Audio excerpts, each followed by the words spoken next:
নিয়ে গোমূত্র নিয়ে বাংলাদেশের সাথে আর লাগতে আসবেন না। মোদি সাহেব, আপনি চা বানাতে বানাতে রাষ্ট্র পরিচালনা করেছেন, আর আমরা যুদ্ধ করতে করতে জীবন দিতে দিতে শিখেছি কিভাবে বাংলাদেশকে রক্ষা করতে হয়। চট করে নাকি বাংলাদেশে এসে যাবেন? আমরা কি ললিপপ চুষবো? আমাদের ধর্মীয় অনুভূতিতে আঘাত আনবেন না।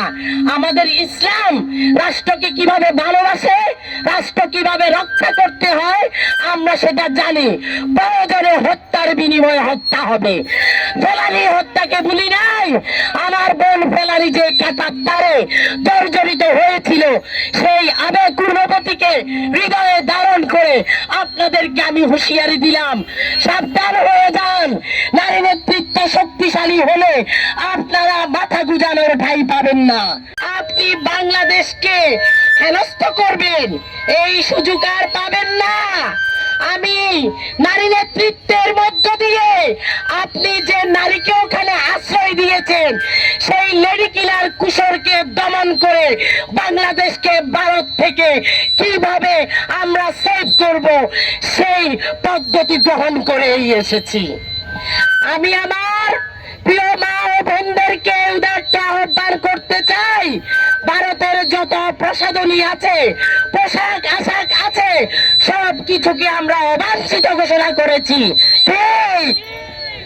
আমি প্রিয় ফেনীবাসীকে আরো একটা কথা বলতে চাই, আমরা রাজপথে থেকে বুক ফুলিয়ে গুলি খেয়ে দেশকে কিভাবে রক্ষা করতে হয় সেটাও দেখিয়ে দিয়েছি। আশা করি আপনারা এটা এখনো ভুলেননি, কারণ আমার সন্তানের সেই ভিজা চেয়ার টেবিল রাজপথ এখনো রক্তে ভেজা পড়ে আছে। আমি আপনাদেরকে হুঁশিয়ারি দিয়ে বলতে চাই, মোদি সাহেব, আপনি চা বানাতে বানাতে রাষ্ট্র পরিচালনা করেছেন, আর আমরা যুদ্ধ করতে করতে জীবন দিতে দিতে শিখেছি কিভাবে বাংলাদেশকে রক্ষা করতে হয়। আমি আবারও সবাইকে উদাত্ত আহ্বান জানাবো, রাজপথে নামতে যেহেতু শিখে গিয়েছি, বন্যাকে যেহেতু আমরা প্রতিহত করতে শিখে গিয়েছি, সবই ছিল ওই ভারতের বানচাল। আসুন, ওই ধরনের পরিকল্পনাকারী হত্যাকারী কখনোই আমাদের বন্ধু ছিল না। তাদেরকে যদি হটাতে চাই, আমরা মা বোনেরা, সংগ্রামী জনতারা আজকে থেকে মাঠে থাকবো। আমরা আমাদের স্মারকলিপি দিয়ে বুঝাতে চাই আমরা আপনাদেরকে দমন করার জন্য কতটুকু হুঁশিয়ারি দিচ্ছি। আপনারা ওখানে বসে বসে আমাদের জন্য বার্তা পাঠান, চট করে নাকি বাংলাদেশে এসে যাবেন? আমরা কি ললিপপ চুষবো? আমরা কি ঘরে বসে থাকবো?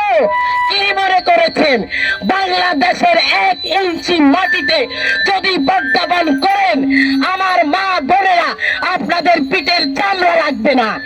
এই জন্য রাখবে না, আপনারা দেখেছেন যারা আমাদের রাষ্ট্রের সাথে ষড়যন্ত্র করেছে, পালিয়ে বস্ত্র পরিধান করে নত জানু করে কিভাবে সেই ভারতে আশ্রয় নিয়েছে। খবরদার, গোবরের মাথা নিয়ে গোমূত্র নিয়ে বাংলাদেশের সাথে আর লাগতে আসবেন না। আমাদের ধর্মীয় অনুভূতিতে আঘাত আনবেন না। আমাদের ইসলাম রাষ্ট্রকে কিভাবে ভালোবাসে, রাষ্ট্র কিভাবে রক্ষা করতে হয় আমরা সেটা জানি। প্রয়োজনে হত্যার বিনিময়ে হত্যা হবে। ফেলানি হত্যাকে ভুলি নাই। আমার বোন ফেলানি যে কাঁটার তারে জর্জরিত হয়েছিল, সেই আবেগ অনুভূতিকে হৃদয়ে ধারণ করে আপনাদেরকে আমি হুঁশিয়ারি দিলাম, সাবধান হয়ে যান। নারী নেতৃত্ব শক্তিশালী হলে আপনারা মাথা গুজানোর ঠাঁই পাবেন না। ধন্যবাদ। একটি মুক্তিযুদ্ধের সময় মা বোন দেখিয়ে দিয়েছিল, তারা তাদের সন্তানকে গুলির মুখে ধরে। ভারতের জন্য আমি আমার পরিবার, সন্তান সবকিছু উৎসর্গ করেছি। যে কোনো বিনিময়ে আমি আমার বাংলাদেশের মানচিত্রকে রক্ষা করব।